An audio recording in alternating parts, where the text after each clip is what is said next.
Chers amis, bonjour et bienvenue à ce rendez-vous sur les ondes de Radio Salaz FM et également sur la plateforme YouTube en ce 18 juillet où nous fêtons au 6e dimanche du temps ordinaire de l'année B et c'est Marcel avec vous pour votre émission 3 x 5.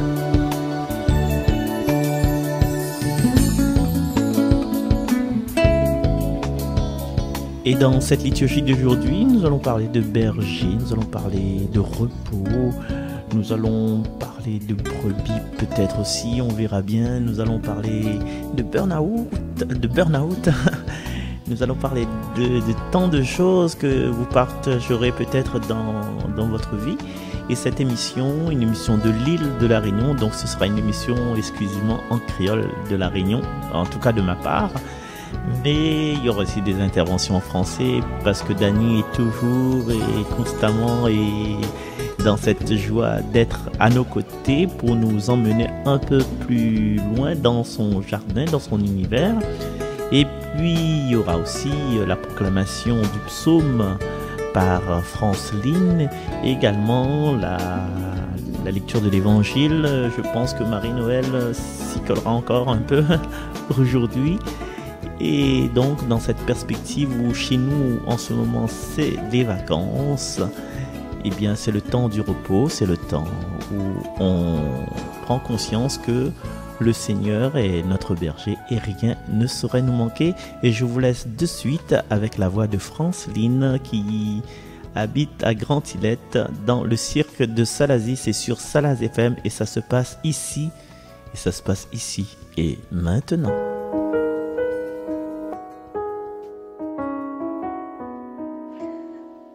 Le Seigneur est mon berger, je ne manque de rien. Le Seigneur est mon berger, je ne manque de rien. Le Seigneur est mon berger, je ne manque de rien.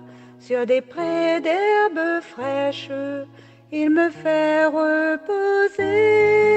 Le Seigneur est mon berger, je ne manque de rien.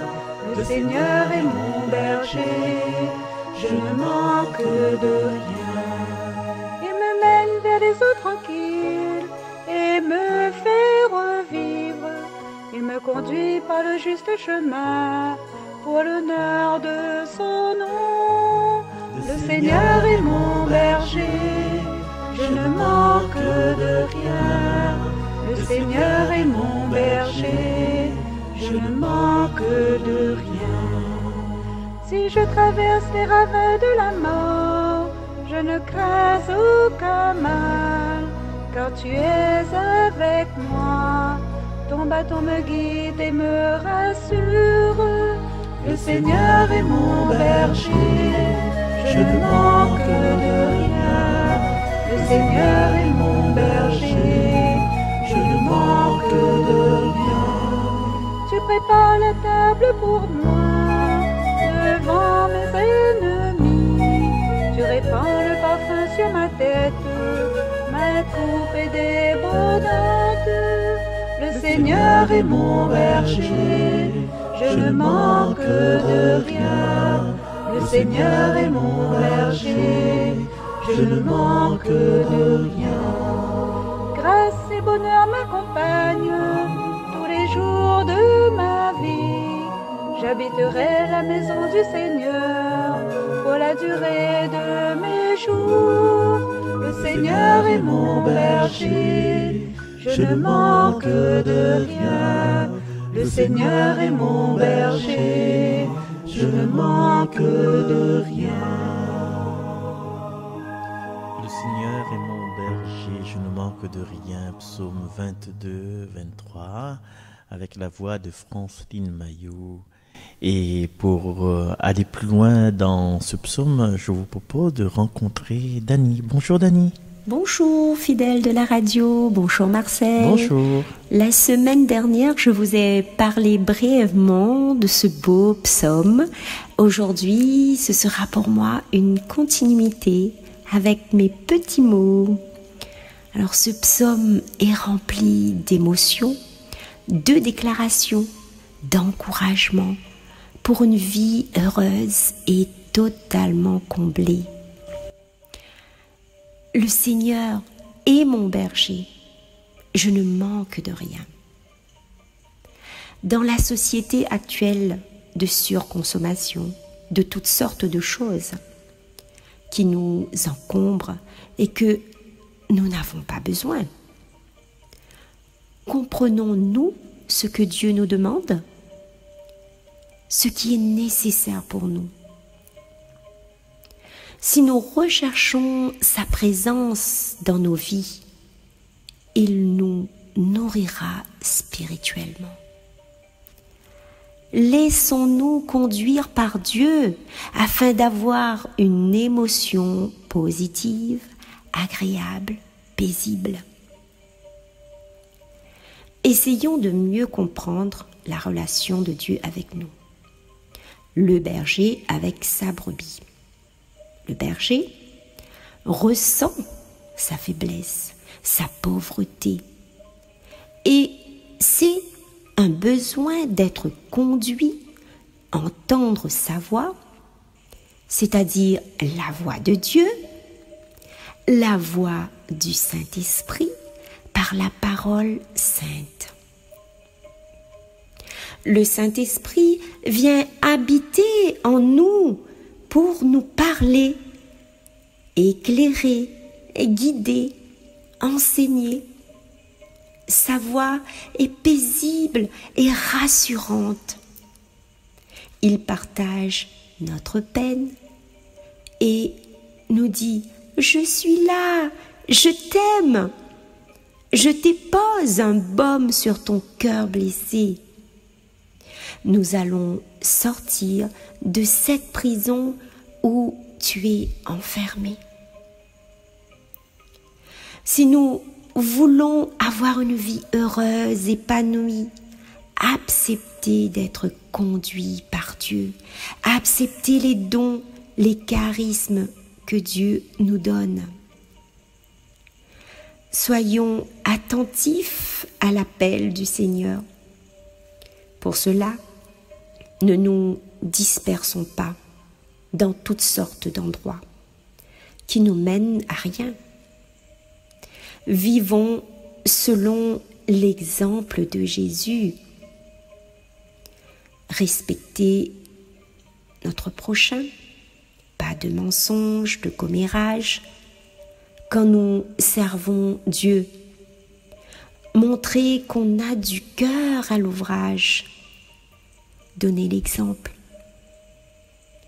Ces endroits sombres du péché et du mal, Dieu nous conduira par le sentier de justice et du droit chemin.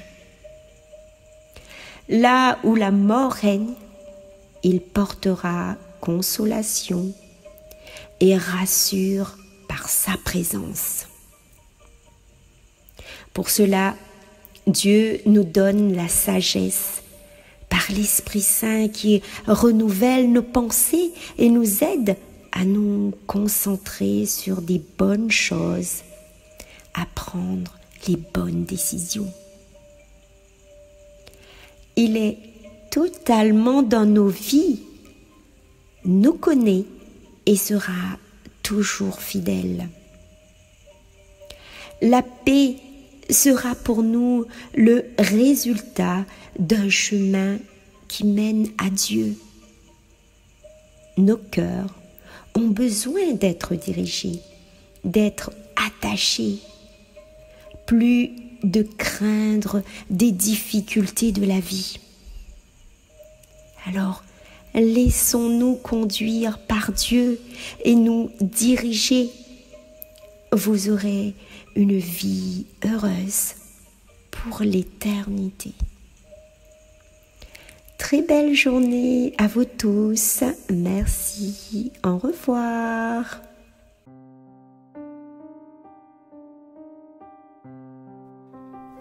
Merci à toi, ma chère Dani, et puis une très prochaine fois. Merci pour tes mots qui nous ouvrent la lumière. Merci pour la lumière qu'il nous ouvre aux mots et aller plus loin dans cette compréhension du Seigneur, de ce qu'il attend de nous, et dans cet émerveillement de se dire que oui, nous n'avons pas besoin plus que de la présence du Seigneur dans nos vies. Merci encore. Peuple sans berger, que trompe tant de voix. Peuple sans berger, pendu sans foi, qui te guidera dans tes combats. Dieu conduit son peuple, passe nos tourments. Dieu conduit son peuple au mont du pain vivant. Peuple dispersé, la peur t'a rendu sourd. Peuple dispersé, cherchant l'amour. Seras-tu bientôt en ce groupe? Dieu unit son peuple, passe nos tourments. Dieu unit son peuple au mont du pain vivant. Peuple fatigué, des marches sans répit. Peuple fatigué, aux pieds meurtris. Pourras-tu jamais goûter la paix? Dieu guérit son peuple, passe nos tourments. Dieu guérit son peuple au mont du pain vivant.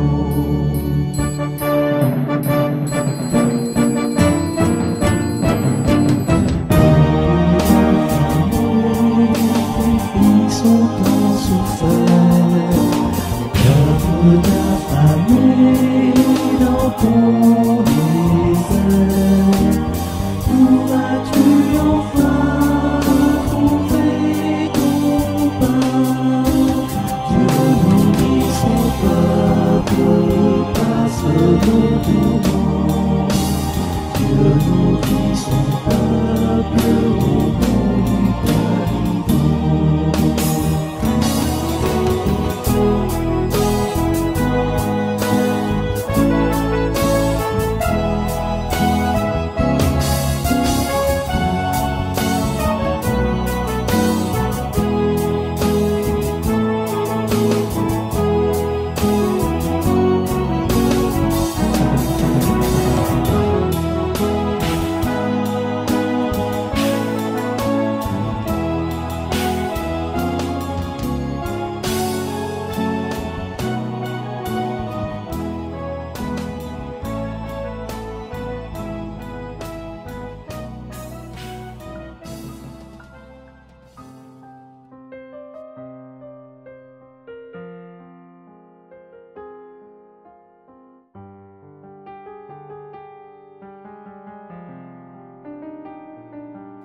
Évangile de Jésus-Christ selon saint Marc.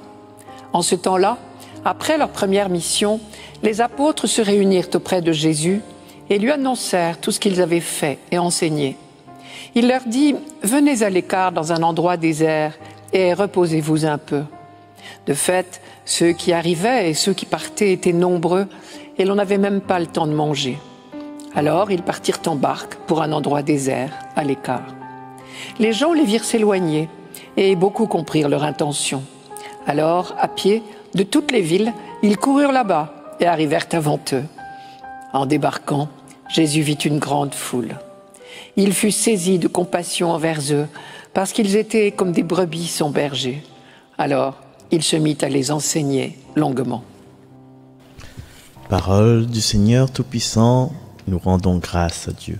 Merci Marie-Noël Tabut pour l'empreinte de votre voix, pour faire connaître la parole de Dieu, la parole écrite, les évangiles. Aujourd'hui, nous étions dans Saint Marc chapitre 6, verset 30 jusqu'au verset 34. Bien, pour faire connaître cet évangile au-delà des océans, au-delà des mers, au-delà des montagnes, jusqu'à La Réunion, jusqu'à Radio Salaz FM, jusqu'à cette émission 3 fois Saint. Qu'est-ce qui se passe dans cet évangile d'aujourd'hui? Eh bien, comme parce que je te rappelle la semaine dernière, dans l'évangile de la semaine dernière, Jésus a envoyé ses 12 en mission, et puis elle a fait ce qu'il devait faire, c'est-à-dire enseigner la population, guérir les malades, faire des signes, tout ça. Et enfin, les 12, deux par deux, il a fait exactement ce que Jésus, vous avez vu Jésus faire en fait.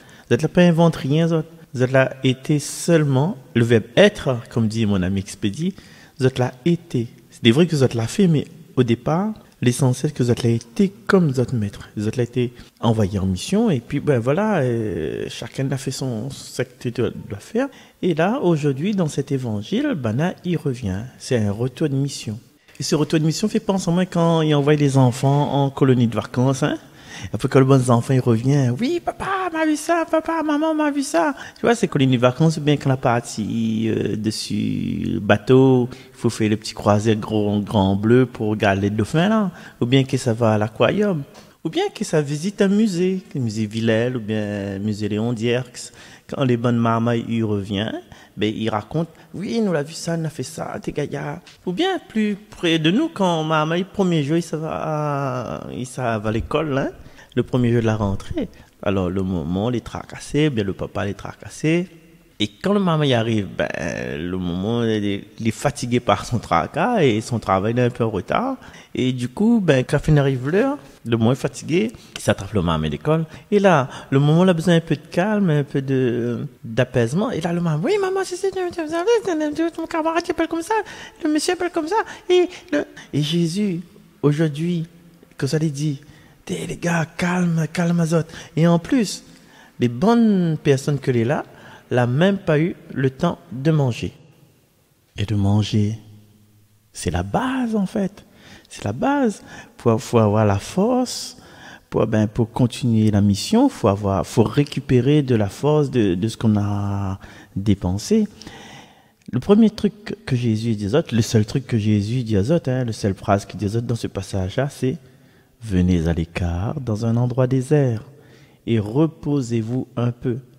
Nous ne serions censés de penser que Jésus dit « Ah, les gars, ça a bien bossé, franchement, moi, content des autres. » Oui, peut-être les contents, mais le premier affaire, il demande à nous, c'est, il veut prendre soin de nous, il veut que nous prenions soin de nous. Il faut nous récupérer sur le plan physique, il faut nous récupérer aussi un peu sur le plan psychologique, et surtout, il faut nous reprendre la force au niveau spirituel.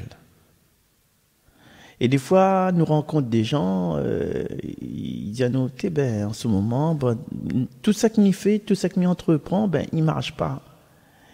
Et quand nous relis avec la même personne, quand nous relis un peu sa vie, nous voyons, le gars là, en fin de compte, il bosse beaucoup, il travaille midi, matin, soir, il a point de repos, le dimanche, son tête là encore dans son travail, il rentre son case avec les bons dossiers sous le bras, il continue, tout ça qu'il fait dans la journée, il recontinue la nuit, il gagne pas sommeil, il prend peut-être 2 heures de temps de sommeil, il occupe de ses enfants, il occupe de son épouse, il occupe pas l'idée de...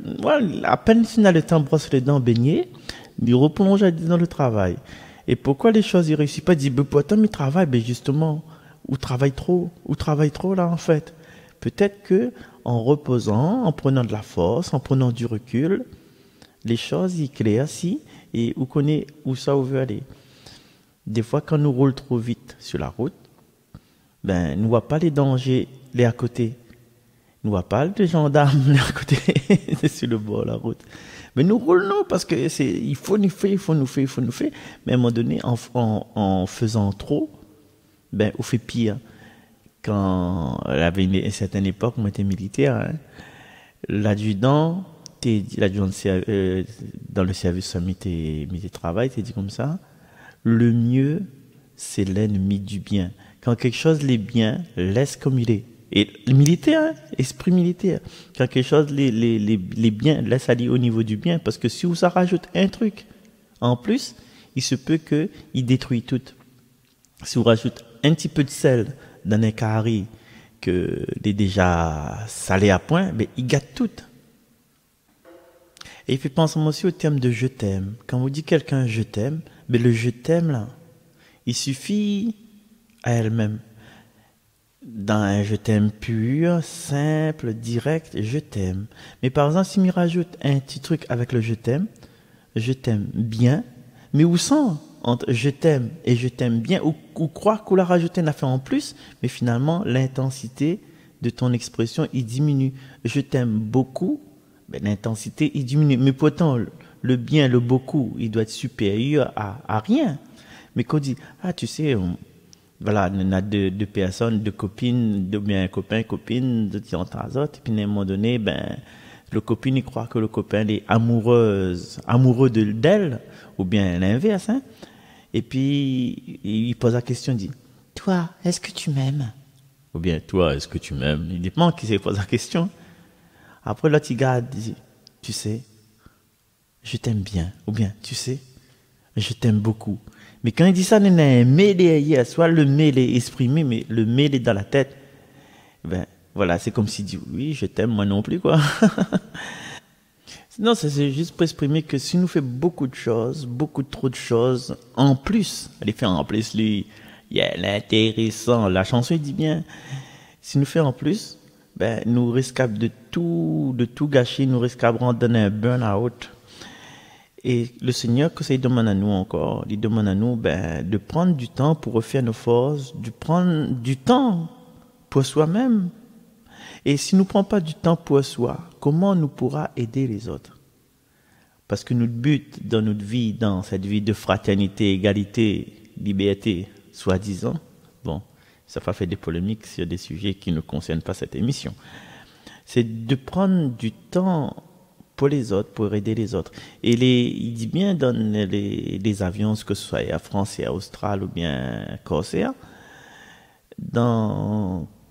quand il parle des règles de sécurité, il dit bien que si le masque oxygène il tombe pour une personne et qu'il y en a à ou avec autant d'enfants, nous serait tendance, nous, humains, de dire, ben non, mais protège mes enfants, mais veut que mes enfants y vivent, ou mettre le masque oxygène dessus le nez des enfants, et où tombe dans les pommes, qui sait s'occuper des enfants.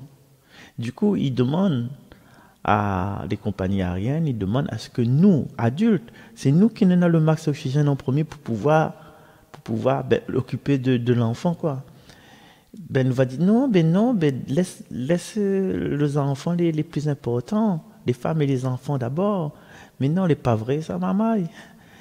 Il faut nous occuper à nous avant pour occuper à nous des personnes à côté de nos enfants, de notre entourage, tout ça. Parce que les personnes ont besoin de nous. La priorité dans ta vie maintenant, aujourd'hui, écoute cette émission-là, la priorité, c'est toi. C'est toi. C'est toi qui as besoin de te reposer. Quand à un moment donné, ou rêve de case, ou manque de sommeil, ou ça n'a pas fait cuire de manger pour toute bonne marmaille, parce que si vous faites cuire de manger bonne marmaille en ayant sommeil, vous risquez de mettre de feu dans la case. Quand vous êtes fatigué, ou dort, ou ça dormit. Et puis là, tu vois, que la femme finit d'arriver, là où, attention, devant la place de la femme et dans la cuisine. Voilà. Donc là où les cieux, ça mène le combat, où ça gagne au combat, où ça triomphe.